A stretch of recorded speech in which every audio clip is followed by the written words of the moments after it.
Parce que la défibrillation, c'est l'élément capital dans la réanimation de l'arrêt cardio-respiratoire. Et puis après, vous avez la réanimation spécialisée qui, elle, va s'envisager dans un second temps, et ça se fait généralement à l'hôpital. Alors, pour ce qui est de la réanimation cardio-pulmonaire élémentaire, vous connaissez certainement le ABC. Alors, je ne mets pas le D, parce que le D, ce n'est pas très important. En tout cas, dans l'immédiat, le A, c'est pour airway, c'est-à-dire les voies aériennes. C'est tout simplement libérer les voies aériennes. Libérer les voies aériennes, c'est, comme on dit dans le langage de tous les jours, éviter que le malade n'avale sa langue. C'est ce que vous entendez. Éviter que le malade n'avale sa langue. Le mettre en position latérale et lui subluxer la mâchoire. Ça, vous savez le faire.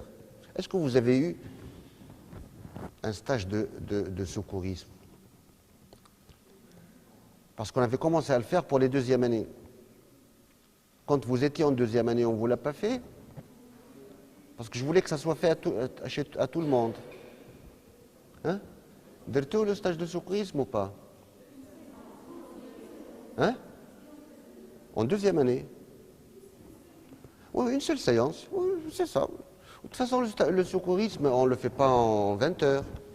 Hein? C'est des gestes de base, dont celui que je viens de décrire.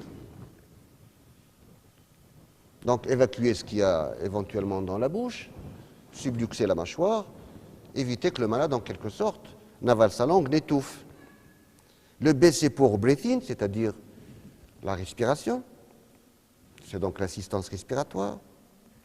C, c'est pour circulation, c'est l'assistance circulatoire. Alors, libération des voies aériennes, donc décubitus dorsal, pour pouvoir faire bascule de la tête en arrière et surélévation des membres du menton après s'être assuré de l'absence de lésion crânienne ou rachidienne évidente. Donc ça, vous savez faire. Retirer les corps étrangers. L'assistance ventilatoire, bah, c'est le bouche à bouche, bouche à nez, ventilation en masque. Alors, ça me rappelle le sketch d'El Gadelbel. Vous l'avez écouté? Ouais, bouche à oreille.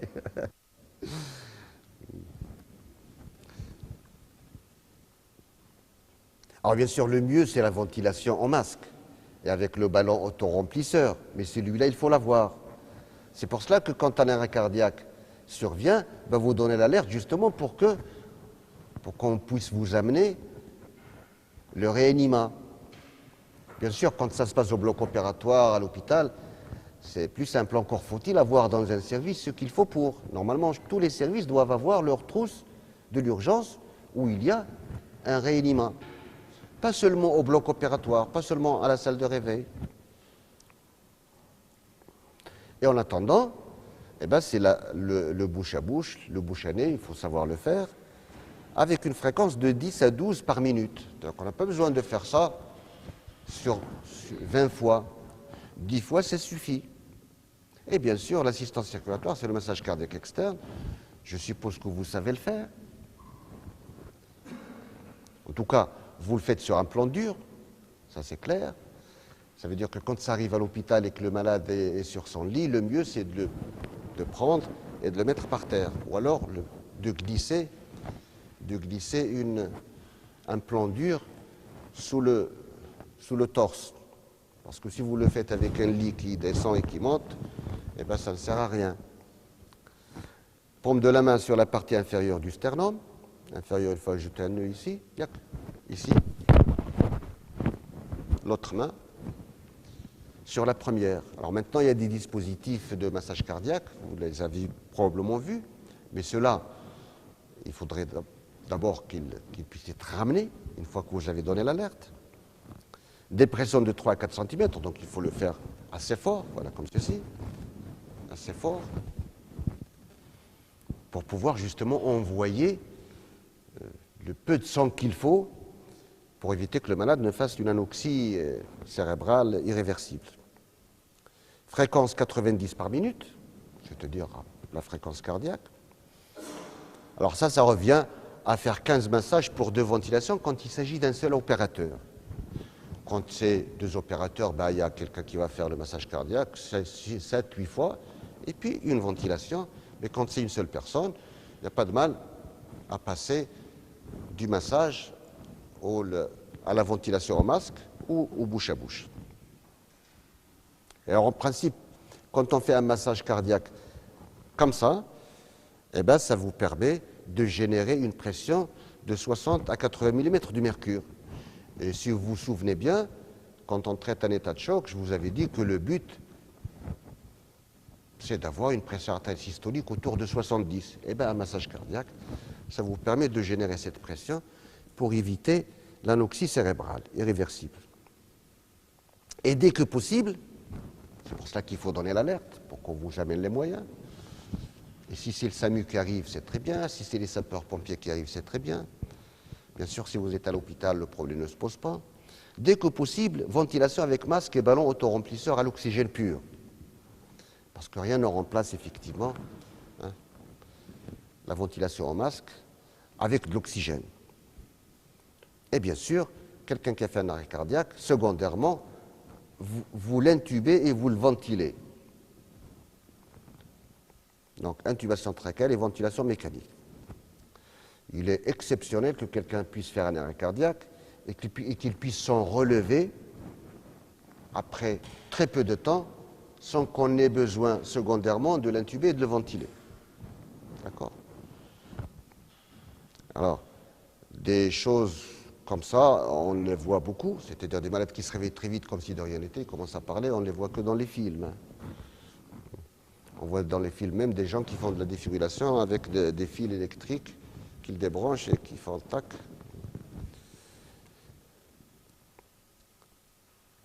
Alors le massage cardiaque externe doit normalement être poursuivi jusqu'à l'apparition d'un pouls spontané, ce qui suppose qu'une vraie réanimation cardio-respiratoire ne peut se faire que chez un malade scopé. Alors bien sûr, dans un premier temps, vous n'avez pas cette possibilité, mais donner l'alerte, appeler au secours, appeler à l'aide, ça veut dire aussi ramener un électrocardioscope pour pouvoir, en quelque sorte, monitorer, surveiller ce qu'on fait sur un scope. D'autant plus qu'il n'y a que sur un scope qu'on va savoir ce qu'on va faire après. Parce que c'est le scope qui va nous dire qu'il s'agit d'une asystolie, ou qu'il s'agit d'une dissociation électromécanique, ou qu'il s'agit d'une bradycardie extrême, ou d'une fibrillation ventriculaire. Autrement dit, il n'y a qu'avec un scope que vous allez amener secondairement que vous allez faire de la réanimation cardiopulmonaire spécialisée. Alors jusqu'à maintenant, c'était que le massage cardiaque, la ventilation, au mieux au masque, sinon le bouche à bouche. Ce qui va suivre, c'est de la réanimation spécialisée. Le commun des mortels, celui qui a fait un stage de secourisme, et qui n'est ni infirmier, ni médecin, ni personnel soignant, eh ben, il ne va pas faire le diagnostic d'une asystolie ou d'une dissociation électromécanique, encore moins de manipuler de l'adrénaline ou de manipuler des drogues de ce genre. Donc, réanimation spécialisée, ça suppose un scope qui va nous dire qu'il y a une asystolie. Asystolie, ça veut dire un tracé plat. Ben, ça, c'est l'adrénaline, et c'est le seul traitement efficace. Sauf qu'avec l'adrénaline, il ne faut pas faire ce que nous faisions il y a longtemps, et que des gens continuent de faire. C'est-à-dire prendre 4, 5, 6, 10 ampoules et les injecter. C'est 1 mg toutes les 3 minutes, 1 mg toutes les 3 minutes, et quelques injections. Ça veut dire que si, après 3, 4, 5 injections, ça ne marche pas, eh bien c'est que ça ne marchera pas. Donc il n'est pas question d'injecter de très fortes doses après ce que nous faisions. Donc il vous permet d'avoir le diagnostic de la systolie, de la fibrillation ventriculaire, de la tachycardie ventriculaire, et en même temps de faire la défibrillation. Donc ce qu'on défibrille, c'est une fibrillation ventriculaire. Et au mieux, une fibrillation ventriculaire à grosse maille. Parce qu'il y a des fibrillations ventriculaires à petite maille, c'est-à-dire comme ça, et des fibrillations ventriculaires à grosse maille. C'est celles-là qui sont les plus susceptibles d'être récupérées. Et donc, après qu'on ait mis de l'adrénaline et que le malade, au mieux, est passé en fibrillation ventriculaire, eh bien, on va le défibriller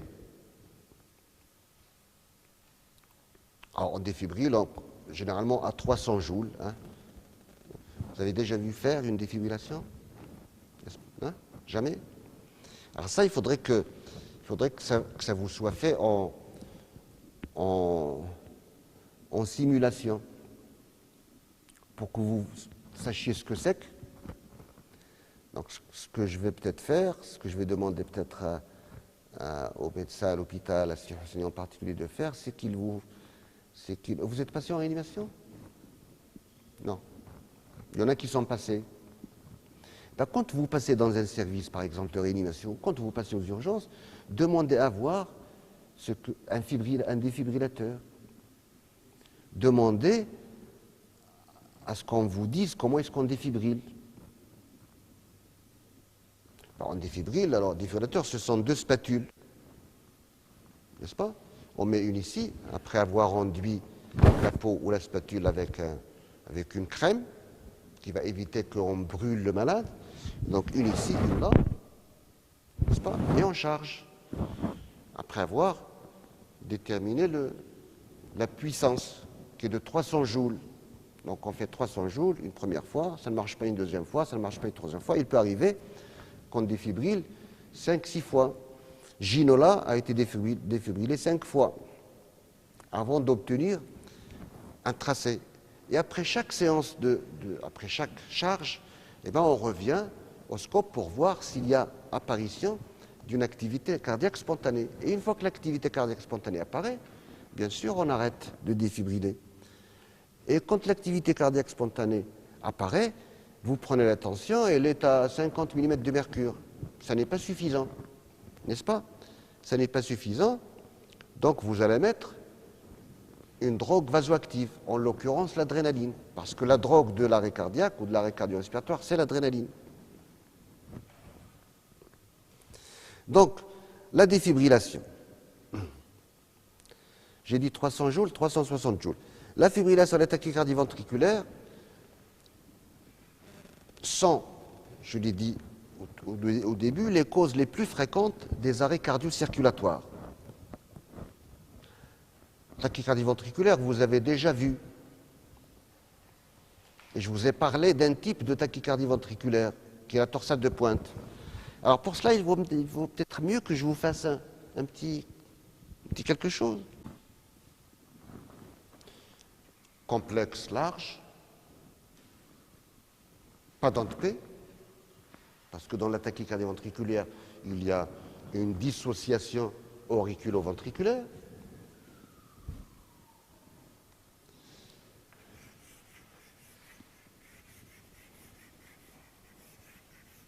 Torsade de pointe.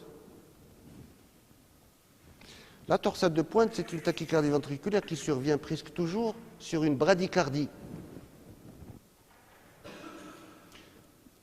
Bradycardie chez quelqu'un qui a une hypocalémie sévère, par exemple. Ou bradycardie chez quelqu'un qui a un bloc auriculo-ventriculaire de 3e degré. Le BAV complet, ça donne une bradycardie. Et bien, à chaque fois que vous avez une bradycardie sévère, craignez la tachycardie ventriculaire. Craignez la torsade de pointe. C'est la raison pour laquelle je vous le dis tout de suite, ou peut-être que les cardiologues vous l'ont dit déjà. Quand vous avez quelqu'un qui fait des extrasystoles, par exemple, avec un rythme lent, ça veut dire non, pas rapide, ne donnez pas d'antiarythmique. Parce que si vous donnez un antiarythmique pour des extrasystoles sur un rythme lent, vous risquez la torsade de pointe. Ça se défibrille. La fibrillation ventriculaire, ça se défibrille. Ça, c'est une contre-indication à la défibrillation. La torsade de pointe est une contre-indication à la défibrillation. Donc il est important de savoir ce que c'est qu'une torsade de pointe. Vous avez compris pourquoi est-ce qu'on parle de torsade? Parce qu'un coup vers le haut, un coup vers le bas, c'est anarchique. Et donc, dans la systolie, vous défibrillez quelqu'un après avoir mis de l'adrénaline une fois qu'il est passé en fibrillation ventriculaire. Quand il s'agit d'emblée d'une fibrillation ou d'une tachycardie ventriculaire, parce que la tachycardie ventriculaire même si le cœur n'est pas arrêté, c'est l'équivalent d'un arrêt cardiaque. Parce que l'activité cardiaque existe, mais n'est pas suffisante pour générer la pression aortique dont j'ai parlé tout à l'heure, qui va permettre d'irriguer le cerveau. Intérêt du défibrillateur semi-automatique, bien entendu, parce que le défibrillateur semi-automatique, qu'est-ce qu'il permet? Il permet de vous faire le diagnostic, il vous le donne d'ailleurs. Il vous le donne. Vous mettez les électrodes, il vous dit fibrillation ventriculaire, il vous dit tachycardie ventriculaire, il vous dit défibriller. C'est-à-dire qu'il fait beaucoup de choses à votre place. 3 salves successives de 360 joules, 6 échecs adrénaline. Une fois l'activité cardiaque instaurée, perfusion continue d'odorant cardiovasculaire pour obtenir une pression artérielle normale. Parce qu'il est rare, voire même exceptionnel, qu'à la suite de la restauration d'une activité cardiaque, vous ayez une tension normale. Donc vous allez continuer à mettre de l'adrénaline. Ben, l'adrénaline, c'est à combien? À 0. Vous démarrez à 0,1 ou 0,15 microgrammes par kilo et par minute. À la seringue électrique. Les calculs, vous savez déjà les faire. Donc je ne vais pas vous le redire. Alors maintenant, ça peut être de la noradrénaline aussi. Ça peut être de la dobutamine. C'est pour ça que je dis drogue cardio-vasoactive. Le BAV complet, lui, quand c'est une fréquence cardiaque très basse, le BAV complet, vous savez en faire le diagnostic. Vous avez déjà vu un BAV complet?